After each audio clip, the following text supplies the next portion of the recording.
আছে আর অন্য কারোর জন্য নয়। চলো নিজের জন্যই একটা চোখার তৈরি করে তোমাদেরকে দেখাই।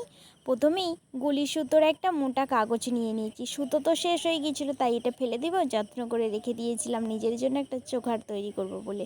তারপরে লাল কাপড় দিয়ে রোল করে নিলাম। তারপরে দুটো কানেরও করেছিলাম মোটা কাগজ কেটে। আর এখানে ছুঁচ সুতো আর এই পুঁথিও নিয়ে চলে এসেছি। চলো এবার এই পুঁথিগুলো দুটো দুটো করে গেঁথে নিই। তোমরা চাইলে একটাও গাঁথবে, আমি দুটো করে নিয়েছি। মাঝখানে আমি একটা অন্যরকম পাতা দিয়ে দিয়েছিলাম। তো আমার এটা পুরোটাই কমপ্লিট হয়ে গিয়েছে। এবার কি বলো তো, এবার দুটো কানের তৈরি করতে হবে। এই যে এই কানেরগুলো তো আমি কয়েকটা পুঁথি লাগিয়ে দিলাম। এবার চলো আমার পছন্দ মতো একটা কলকা তৈরি করা যাক। তো যেহেতু নিজের জন্য করছি, নিজের পছন্দ মতোই একটা কলকা করে সাদা রং দিয়েছিলাম, তারপরে হলুদ কালার দিয়ে দেব। এখন কানেরগুলো করি। কানেরগুলো করার পরই এই দেখো হলুদ কালারটা দিয়ে দিয়েছি। তো হলুদ কালারটা দেওয়ার পর কেমন লাগছে বলো তো?